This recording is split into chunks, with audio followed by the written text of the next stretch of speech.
Today we will continue where we left off yesterday.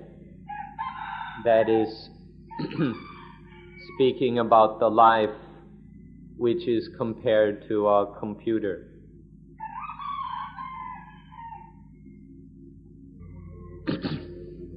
In a computer, there are a number of mechanisms or systems of mechanisms necessary for it to operate. In the same way, in this body, there are a number of mechanisms and systems of Dhamma which allow it to operate. In this computer life, there are the matters or realities of the five khandas, the five heaps of existence or of human existence. Then there are the four Ariya Satya, the Four Noble Truths. And then there is Paticca Samuppada, that is dependent origination. And finally, the matter or subject of Anapanasati, mindfulness with breathing in and out. Within this computer life, we can find all four of these subjects or areas to explore. The five aggregates or heaps, the noble truths, the reality or law of dependent origination, and mindfulness with breathing.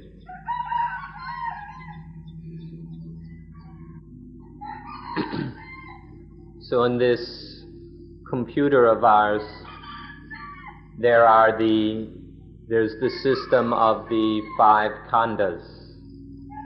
This is the body and mind, the basic hardware of our computer, the body and mind. And then there are the Four Noble Truths. The Four Noble Truths are like our disk operating system. These Four Noble Truths are specifically the understanding of how dukkha occurs and of how dukkha is quenched. And then there is the dependent origination, which goes into the arising and ending of dukkha in great detail. Then finally there is Anapanasati, mindfulness with breathing, which is the practice through which we learn how to keep the entire system operating without any dukkha, without any problems. We'll begin by talking about the five khandas, because this is the basic hardware of our computer. When we speak in this way, we distinguish life, we distinguish the mind-body into five areas or five sections. And each of these sections is called a khanda. When we speak of the five khandas, we can break them up into two categories. The first category has to do with the body. It's the physical category. And then the second category are the mental or the psychic. So all of the five khandas can be broken into two categories. The first category has one khanda, and the remaining four khandas fall under the mental category. The first category is made up of a single kanda, that which is called Rupa Kanda, which means the body. But if we study it in more detail, we'll see that this one kanda of the body is made up of 4 dhatus, or 4 natural elements: the earth element, water element, fire element, and wind element. By the earth element, we mean that which takes up space, the property of solidity which takes up space. The water element is the property that holds things together. It's the property of cohesion, the liquidness that connects and holds things together. That is cohesion. Regarding the water element, we can see easily that if you take something and split water, it always comes back together and fills up the space. In this way, we can see the quality of cohesion in water. The fire element is the element of temperature. It has the property of combustion, of burning up things, of consuming things. The wind element has the property of movement. For example, in all gases you can see the property of movement. That property which causes the gases to move is what we mean by the wind element. But all 4 of these elements work together to make up one kanda, the Rupa Kanda, or the body. The second category of the khandas begins with the Vedana Kanda, or feeling. The second mental kanda is the activity of recognizing or perceiving the feeling or that which is felt. Once something is felt, then we recognize what it is and evaluate it, and then regard it as being this or that. This is called Sanya Kanda. Then once something has been recognized, this causes thinking. The thinking about what is felt and recognized is called Sankhara Kanda, which simply means thinking. Then we come to the last of the mental khandas, Vijnana Kanda, or the aggregate of consciousness.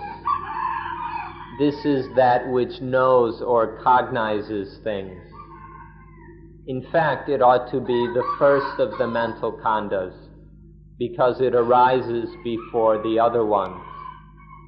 But because it functions so often, it functions in regard to all of the khandas, and so it is in the traditional list, it comes last. But actually it should be the first of the 4 mental khandas. So altogether there are 5 khandas, or sections of life. The physical category is made up of 1 kanda, Rupa Kanda, which literally means the form aggregate, but it simply means the body. And then there are the 4 mental khandas, or sections. There is Vedana Kanda, the feeling section, and then Sanya Kanda, the recognition section, Sankhara Kanda, the thinking section, and Vijnana Kanda, the consciousness section. Altogether, these 5 khandas make up a living being, a living human being. We ought to know these things within ourselves in terms of being one person. We ought to know ourselves that in this one person there are these 5 khandas, that this person or individual whom we are is composed of these 5 khandas and nothing more. We've never considered ourselves in this way before. We've never looked at ourselves in terms of these 5 khandas because we've never been taught about it. Not having had it explained to us, we don't see its importance, and so we don't give it any attention. But in fact, it's something very important, something that requires our most careful attention and interest. Once we know these 5 khandas, we see that these 5 khandas are the foundation for the arising and quenching of all other dhammas. All things, all natural events occur and end with these 5 khandas as their basis or foundation. Next we come to the second subject, that of the 4 Noble Truths. This is the subject of the things that happen with the 5 khandas as their basis.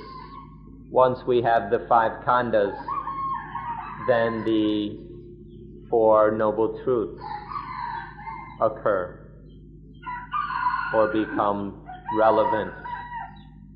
If we want, we can summarize these Noble Truths into just 2. There is dukkha, that's 1, and there's the ending of dukkha, that's 2. But because the subject of dukkha has 2 aspects, namely dukkha itself and the cause of dukkha, and because the ending of dukkha has 2 aspects, the quenching of dukkha and the way of practice that quenches dukkha, or that leads to the quenching of dukkha. For this reason we speak of the 4 Noble Truths.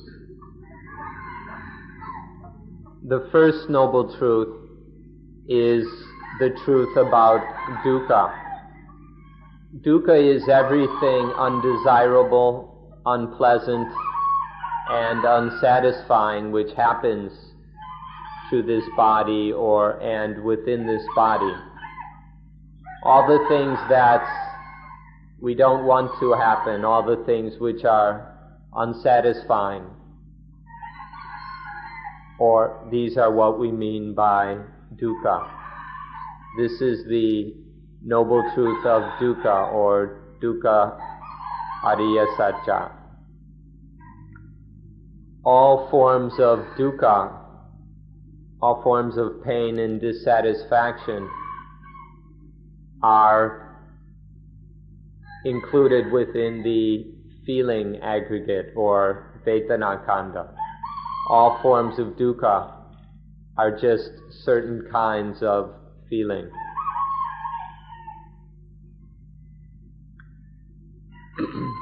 Next is the cause or origin of dukkha, the samudaya ariya satya, which is nothing other than desire.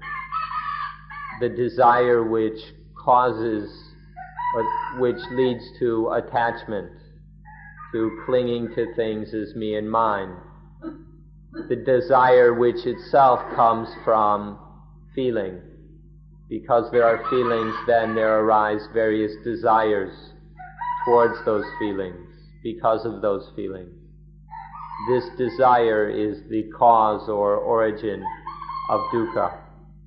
If we wish to classify it according to the 5 khandhas, then it is sankhara khandha. Desire is a kind of thinking.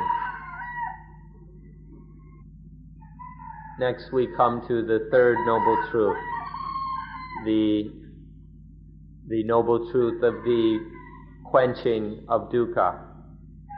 This is called nirodha, which means not just a temporary cessation, but a thorough, utter quenching of dukkha, where dukkha is gone for good. This is the third noble truth. Now this thing, nirodha, or utter quenching, is something difficult to understand. If we look at it in terms of our experience, then we would say that nirodha, or quenching, is a kind of feeling. Because nirodha is the quenching of all dukkha, we can call that a certain special kind of happiness. And this happiness, this special happiness of nirodha, then must be considered a kind of feeling. But if we look at it more broadly and deeply, we see that nirodha is just another name for nibbana. If we look at it more from the side of reality than the side of our experience, then we see it in terms of nibbana. And nibbana is not included within the 5 khandhas. So if we look at it on this higher level, nirodha is a matter of nibbana. It's a matter of the asankata, of the unconcocted or unconditioned, the unchanging, timeless reality. So if we look at it in this way, then the third noble truth of nirodha, of utter quenching, does not fall within the 5 khandhas. But if we look at it in terms of our own experience, that this reality of quenching can be experienced or felt by us, then we would speak of it as vedana khandha. The fourth noble truth is the magga sacca, the truth of the path or way. This is the noble truth of the path that leads to the quenching of dukkha. This is something we must understand carefully. The path is not the quenching of dukkha. The quenching of dukkha itself is the third noble truth.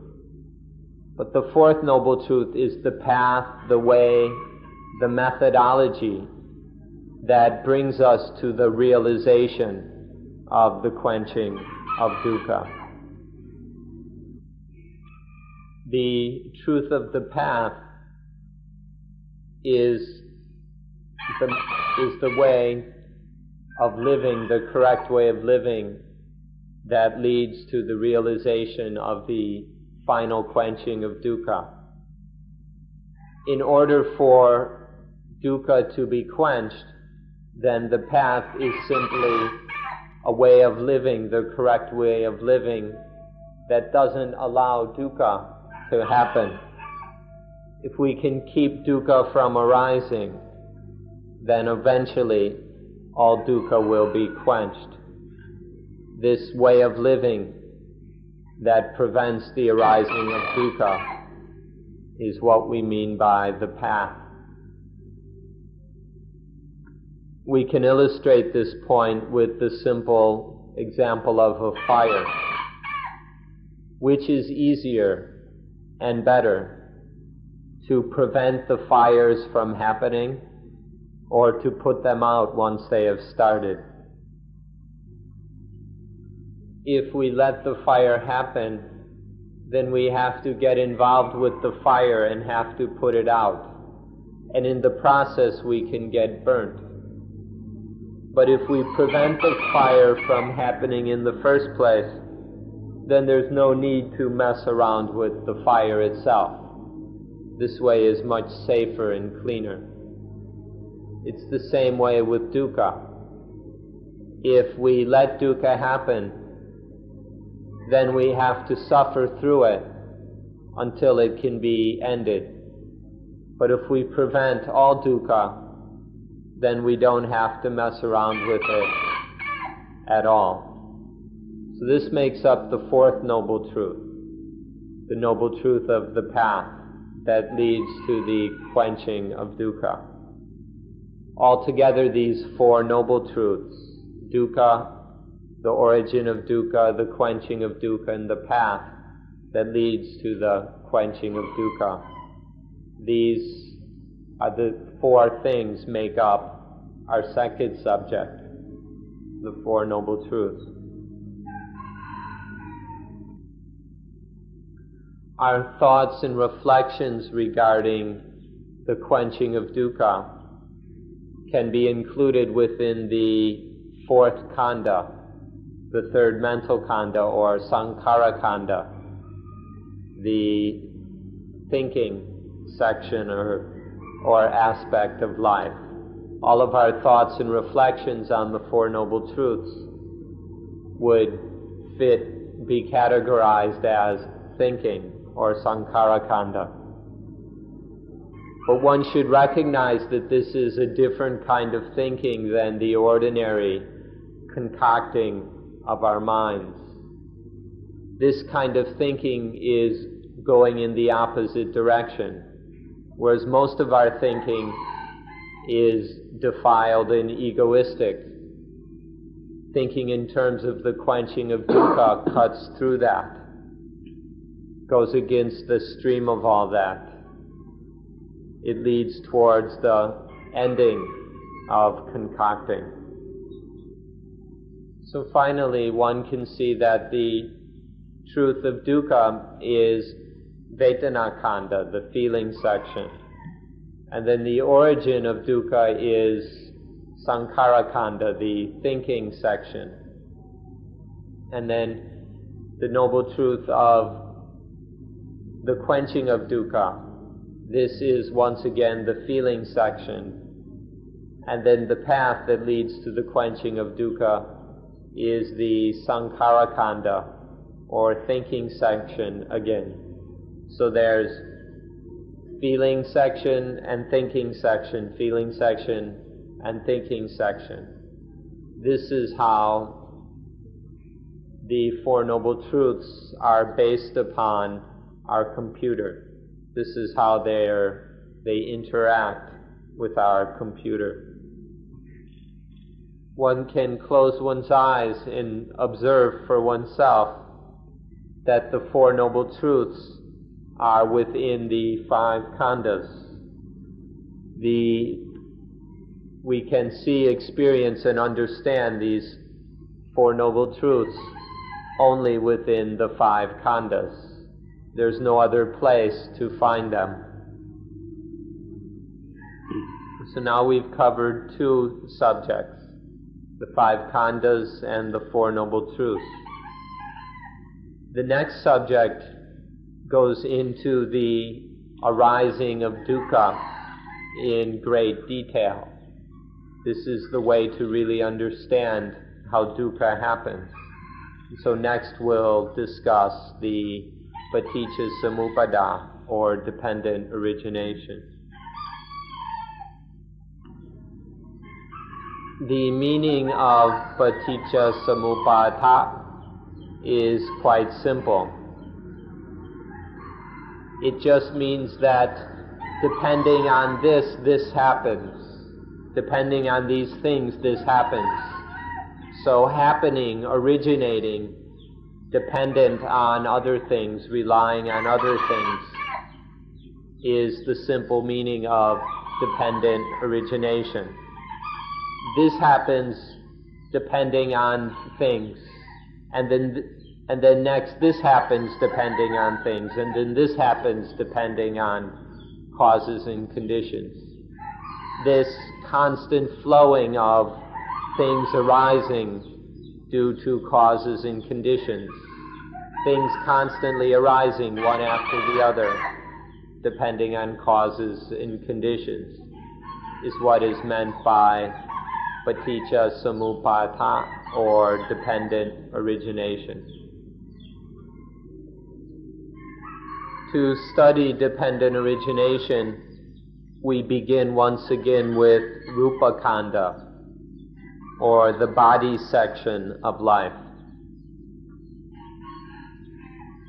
When we speak of the body here, we mean specifically the senses, the media for communication with the world, namely the eyes, ears, nose, tongue, body, and mind, which are collectively called the ayatana, the communicators, the media for communicating with the world. There are these 6 inner communicators, and they communicate or make contact with things outside, material things, the forms which are seen by the eyes, sounds heard by the ears, smells, flavors, physical sensations, and mental objects or experiences. These later 6 are called the outer ayatana, or external communicators.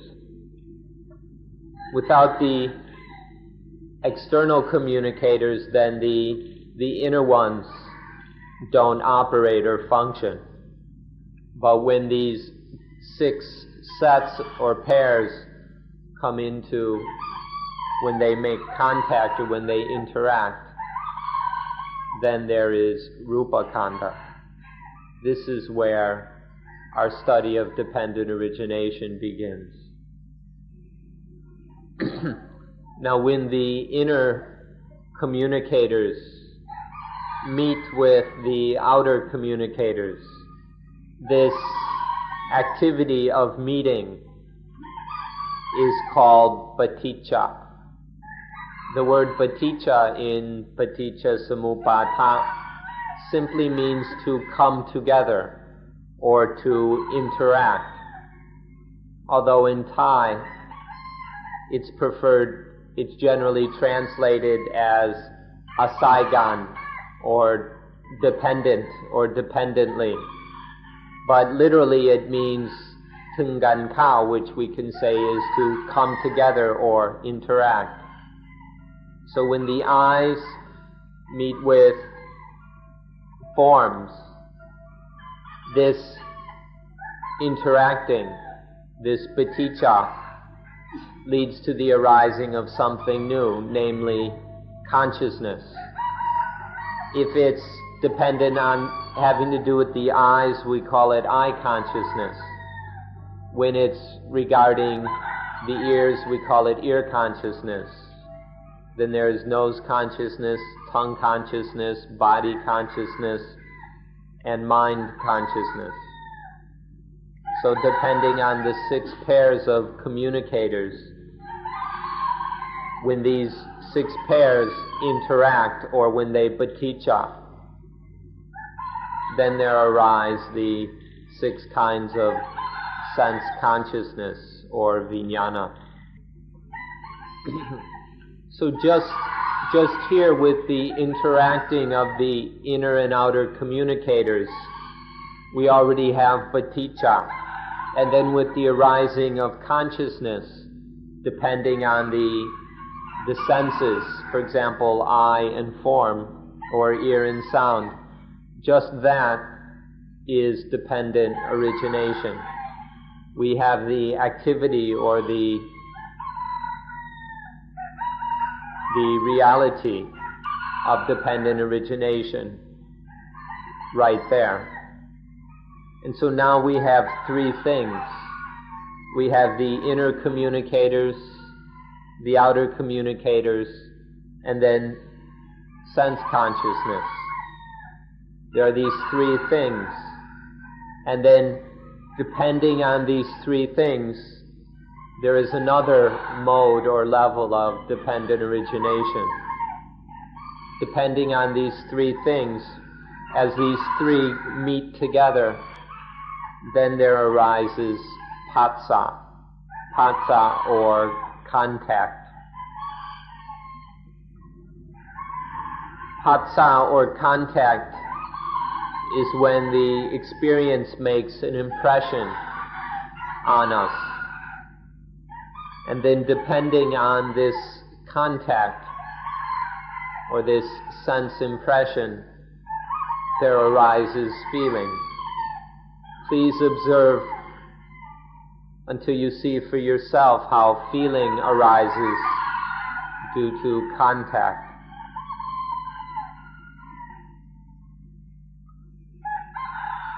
Next, relying upon this feeling, there arises desire or tanha. This desire happens depending on the value of the feeling. Whether it's a positive, the feeling has a positive or negative value, then various kinds of desire will arise.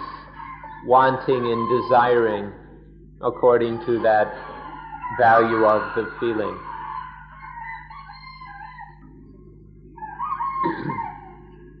If the feeling is ignorant, if there's no wisdom or intelligence regarding the feeling, then the desires or wants that arise due to that feeling will also be ignorant and lacking in intelligence. However, if the feeling is experienced with wisdom, if there's wisdom managing things, then the desire that arises due to that feeling is different. And so we no longer call it tanha or desire. Instead we call it sankappa or aspiration. To aspire in a wise way is much different than to want in the typical blind and foolish way, which is called tanha.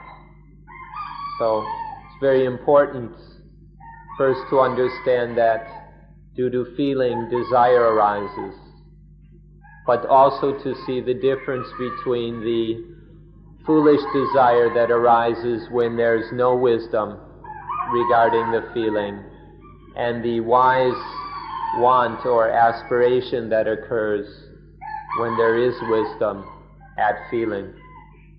Right here is the fork in the road. This is our big moment of decision. One fork leads to dukkha. There is the fork of avijja, of not knowing, of non-intelligence, of ignorance. If we take this fork, then it leads from ignorant feeling to ignorant desire to attachments and to dukkha. That's the fork of ignorance. But the other way, the other path, is the fork of vicca, of right understanding, of panya, of wisdom. If we take this fork, then from wise feeling it leads to wise aspiration.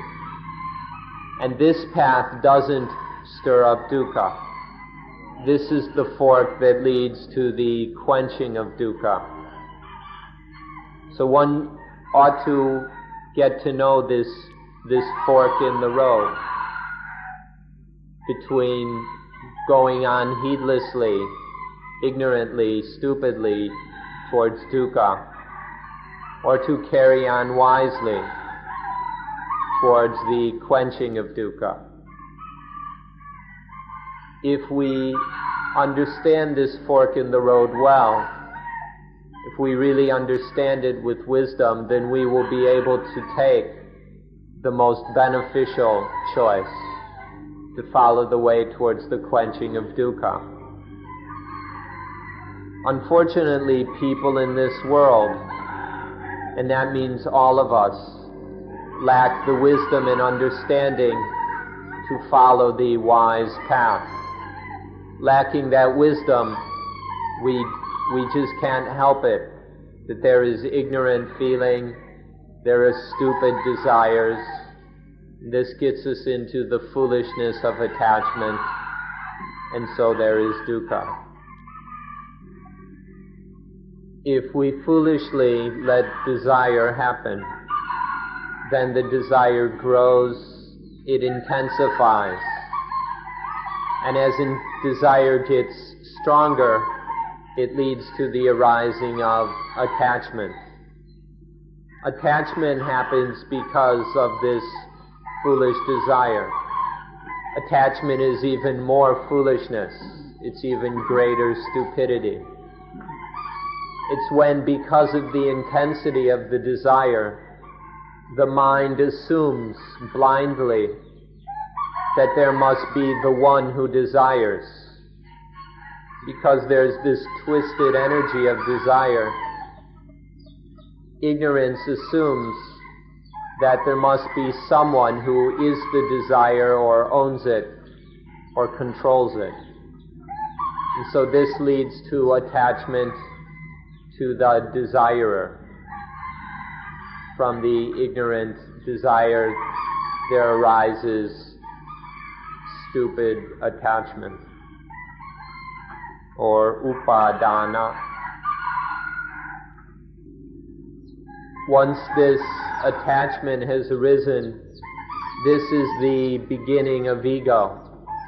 Once there is attachment, the ego, the me, the self, has begun.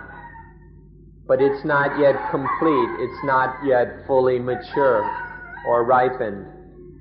At the level of attachment, this could be compared with the conception of a human embryo.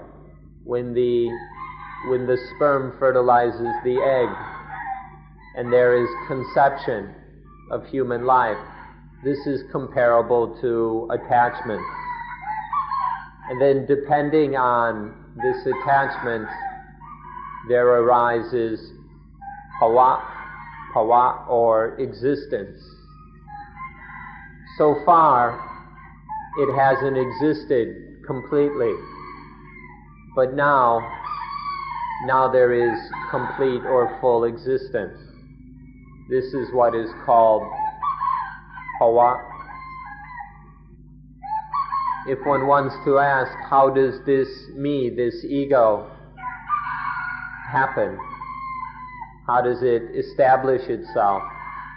Then we answer right here, in the arising of bhava or bhava, dependent on attachment.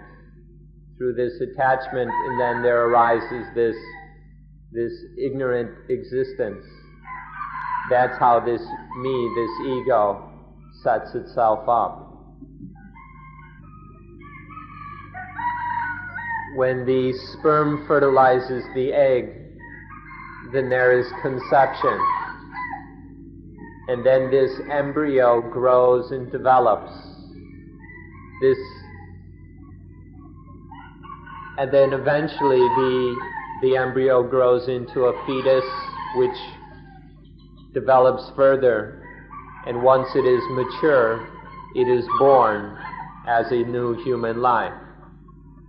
This is a physical example. What we call attachment is comparable to the conception, and then the growth and development of the embryo and fetus is the same as existence. In the way the human life begins to exist once the embryo grows and matures. In the same way, ego starts to exist. This me exists with bhava. And then as this ego develops and ripens, it becomes mature enough to be born. And this birth is called jati, which simply means birth. In this case, the birth of the ego, the fully mature and ripened me.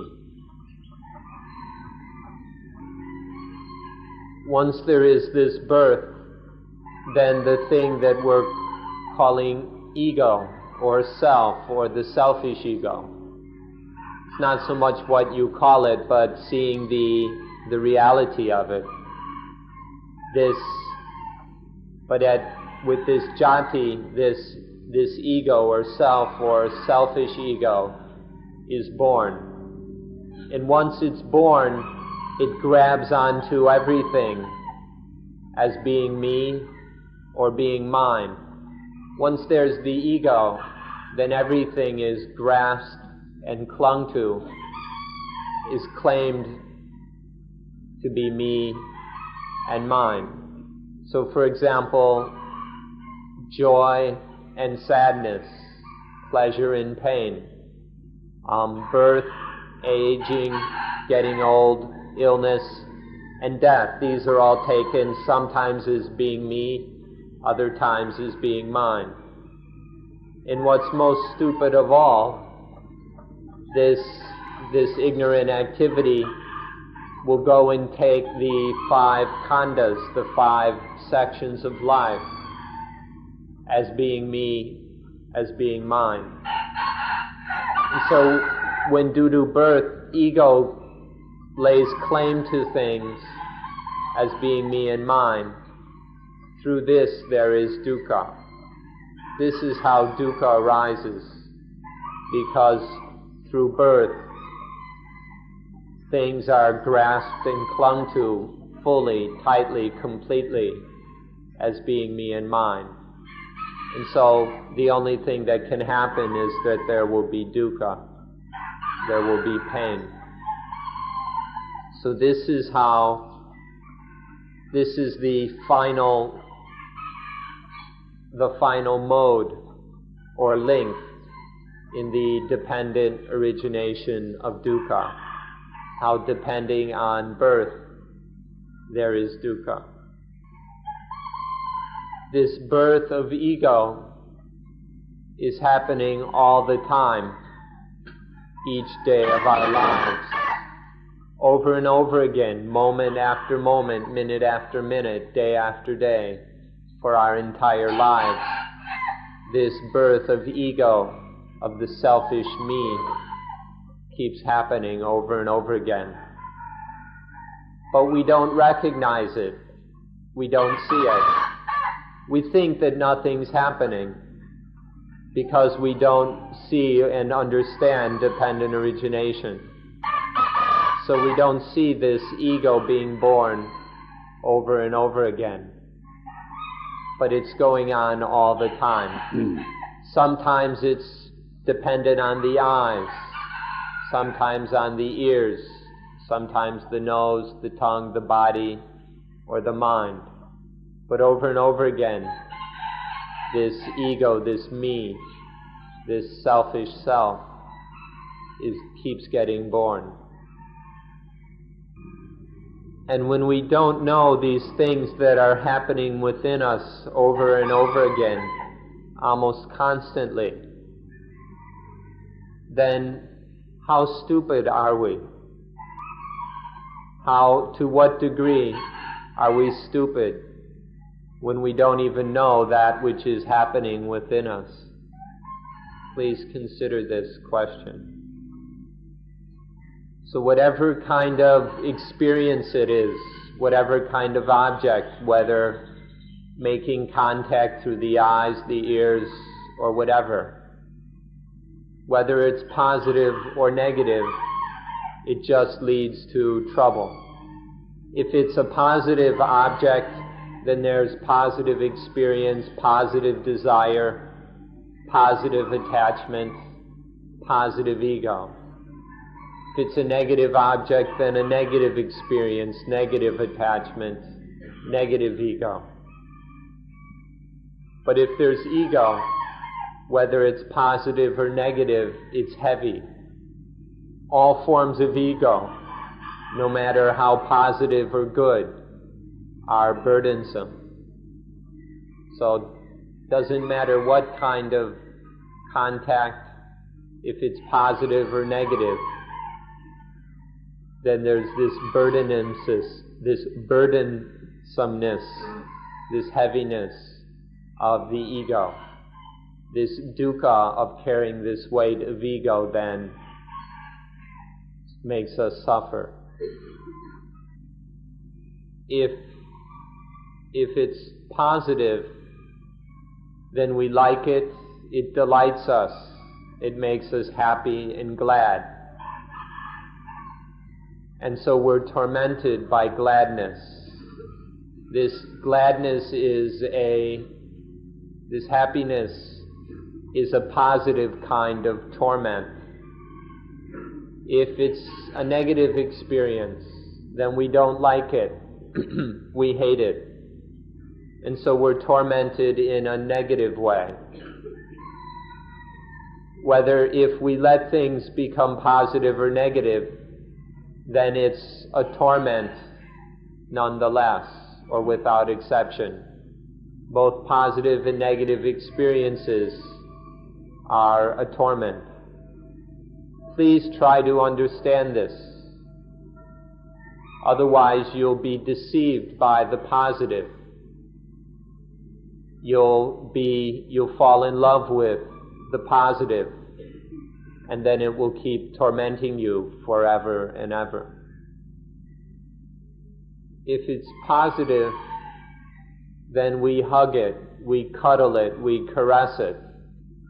The positive is the kind of dukkha that we are most willing to endure. It's the kind of pain that we volunteer for most readily.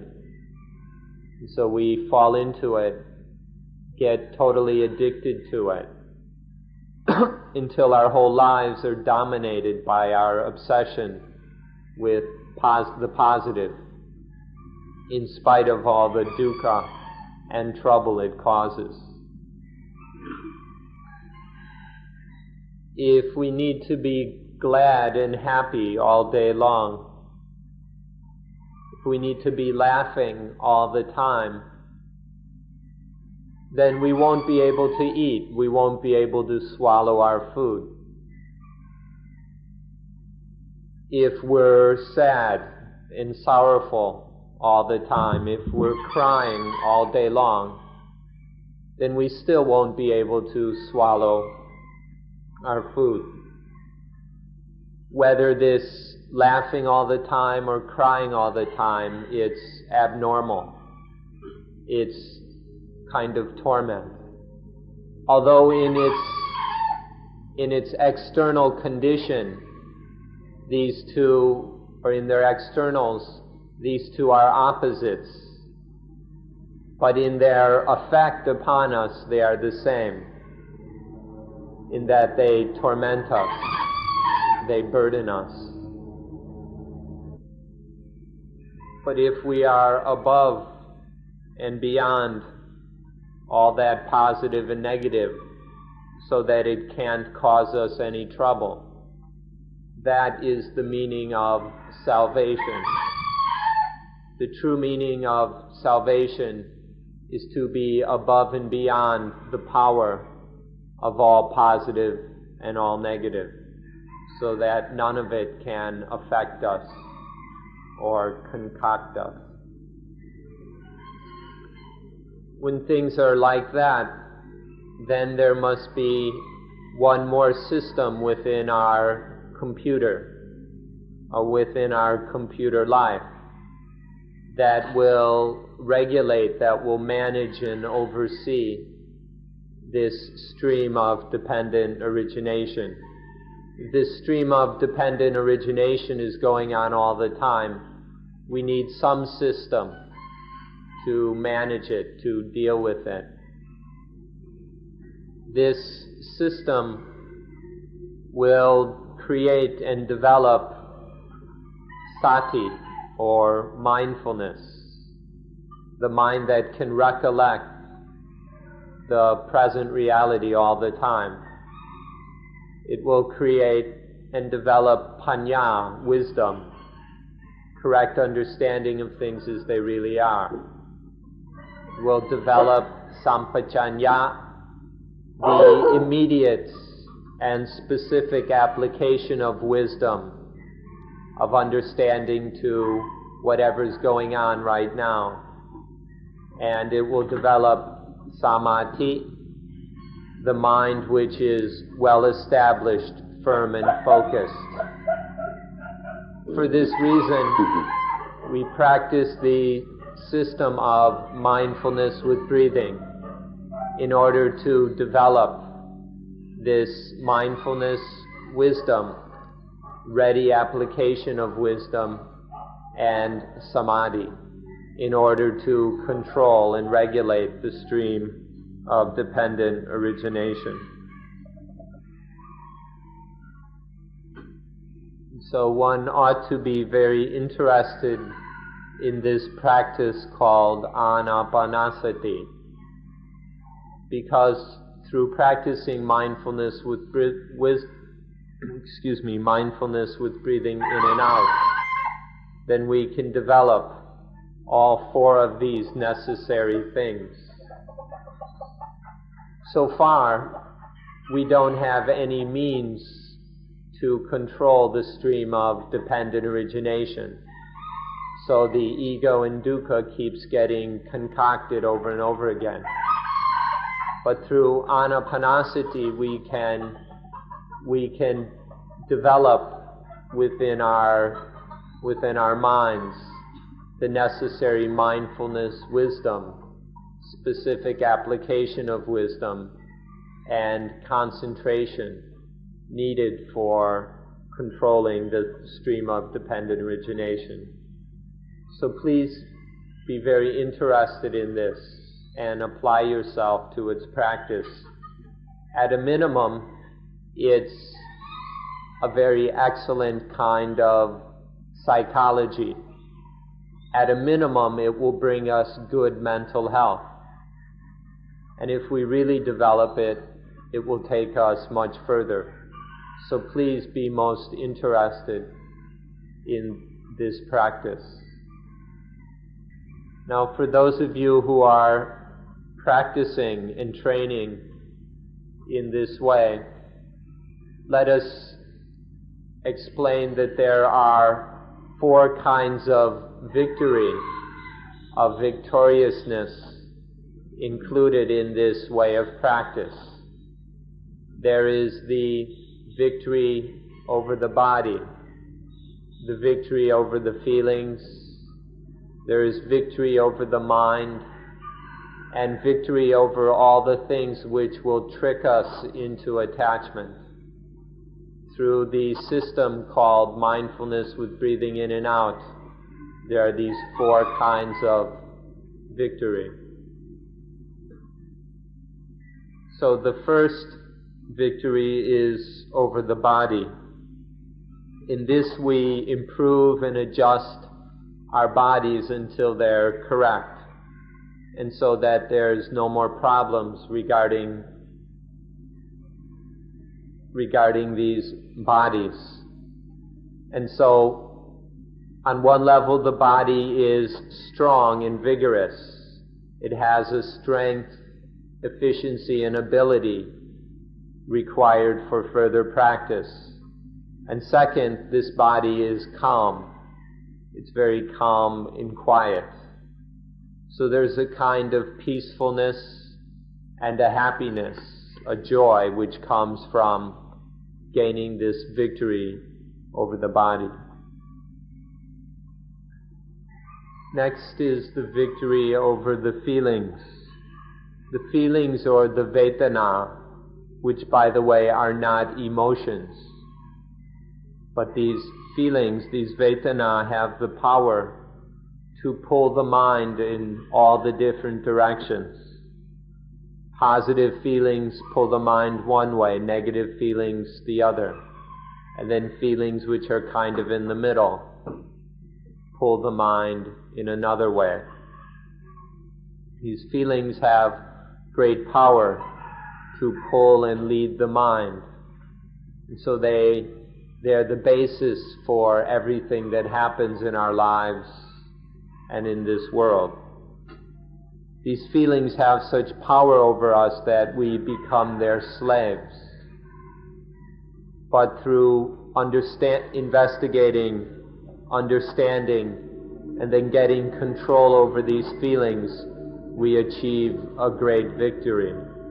This victory over the feelings is what comes through the second part of mindfulness with breathing, what is called Vedanupassana, or contemplation of the feelings. Because we are slaves to these feelings, we end up doing all kinds of things in order to get them, especially the positive ones. And so we create all kinds of things to create these feelings that we desire. And so nowadays we have all kinds of things which amount to needless, unnecessary luxuries. This is what we've got in this so-called developed modern world. In this modern world, it's full up of things that bring us the kind of feelings we like. But we don't observe this, we don't pay any attention to it.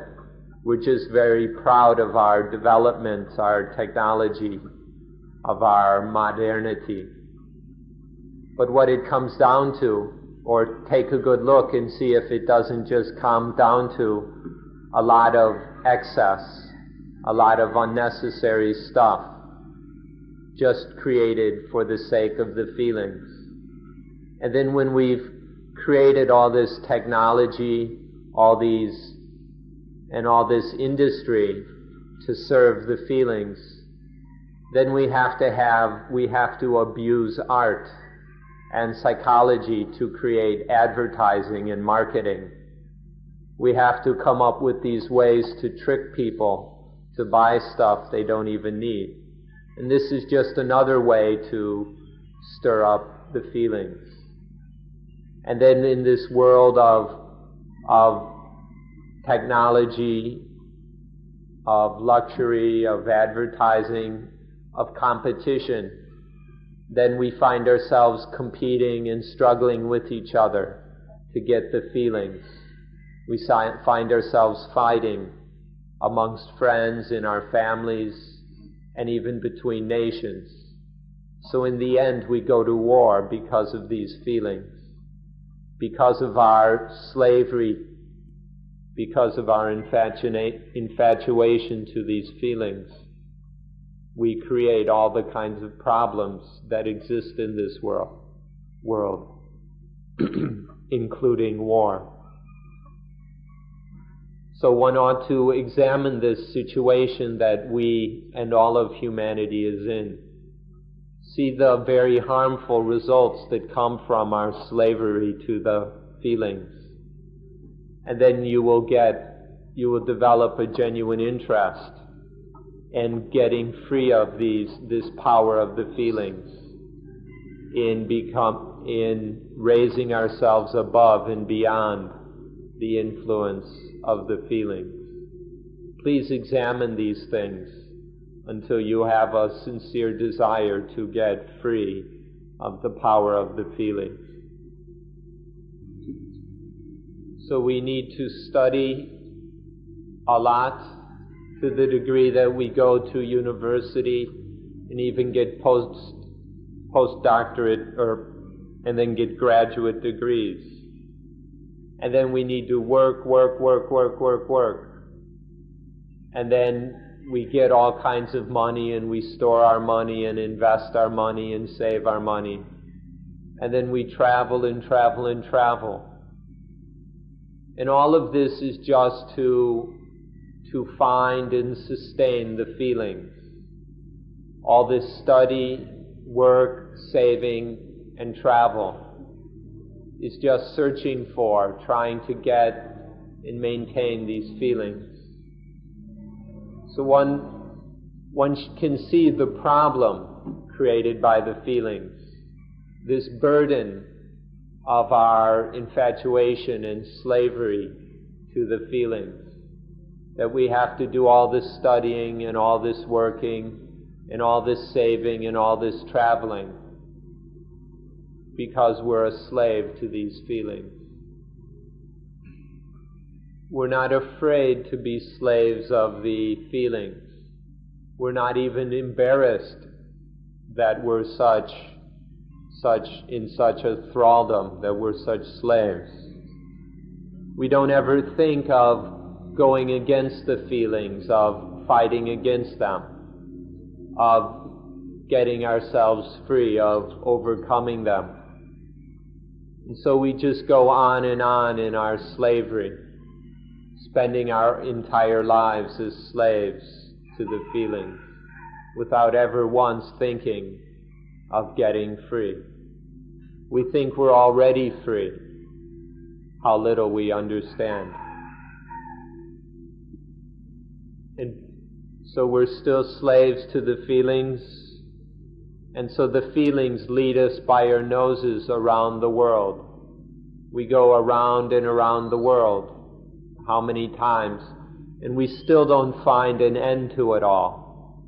No matter how many times we go around the world or where we go, we never come an end to this slavery, to this power of the feelings. So it just goes on and on endlessly, this slavery. We'll be able to be masters, the bosses of the feelings, when we can have mastery over the mind.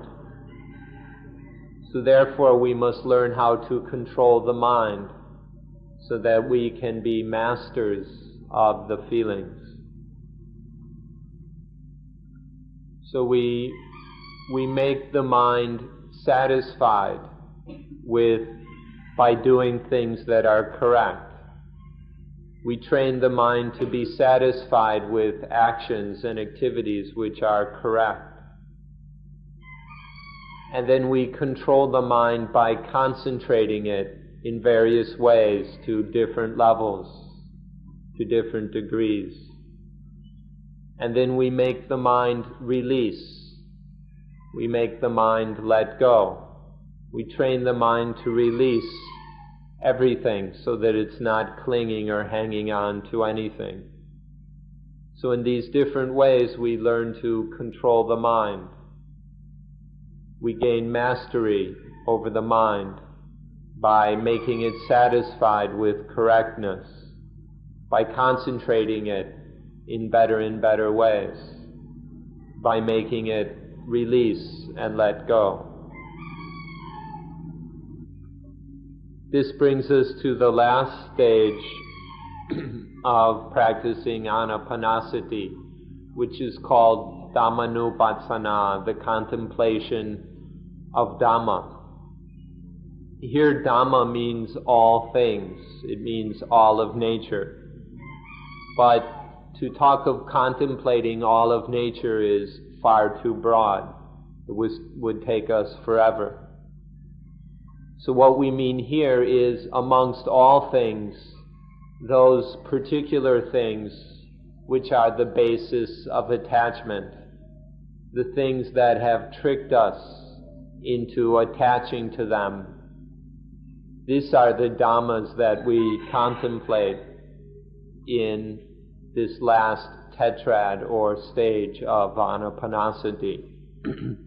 So we contemplate these Dhammas until we see them as they really are, until we can let go of them so that they are no longer able to trick us into attachment.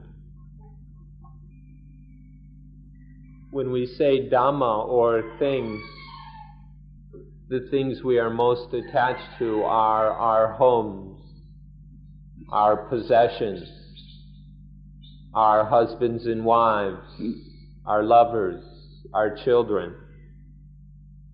our status, our reputations, up to and including our own lives. These are the things we are attached to. We need to look at them carefully, deeply, until we can let go of them, until we see that none of these things are worth attaching to as being me or mine. And then when we can let go of all these things, then we are free. When we're free of these things, then we are able to relate to them. We can still have homes and possessions, we'll have a reputation, a family, and we can still live. But our relationship, our interaction with all these things is no longer one of attachment. It's one of freedom, of non-attachment. And so everything is fine. Everything is just okay. Instead of everything being a burden, a problem, a hassle, a struggle, everything is fine because we no longer deal with things through attachment. It's not necessary that we burn down our homes. We don't have to drive our cars into the ocean. We don't have to divorce or kill our husbands and wives. All we need to do is to stop attaching to these things. Instead of living with them through attachment, we can live with them through mindfulness and wisdom. When we are mindful and wise, then we no longer attach. And so none of these things are a problem. When we're not attached to these things, then they serve us. But when we attach to them, we serve them. It's like we've got all these things piled on top of our heads, and our heads are burdened, our brains, our minds are burdened by all these things that we must serve. But by letting go of them, we don't have to serve any of them. And then we can make the most of them. We can use them in truly beneficial ways. So we ought to make this computer life of ours free of attachment by practicing mindfulness with breathing and achieving these 4 victories over body, feelings, mind, and all the dhammas we attach to. Then we can have our computer won't be fouled up with any attachment. And then this life will be complete. It will be free. So now we know about and understand the 5 khandhas, the 4 Noble Truths, the entire sequence of dependent origination, and the practice of anapanasati in its fullness in all 4 areas. With this knowledge, then our life computers can run most efficiently without any glitches and foul-ups. And so this life is free of problems. And we have realized the purpose of life. Some of you might be thinking that this living computer is magical, that it's even more than magic. But we'd like to say that in fact there's nothing magical or strange about it. It's totally natural. That everything we've been talking about is just natural. And so please don't think that it's difficult. Instead, just study nature the law of nature, the duty according to law of nature, and the results of doing that duty correctly according to the law of nature.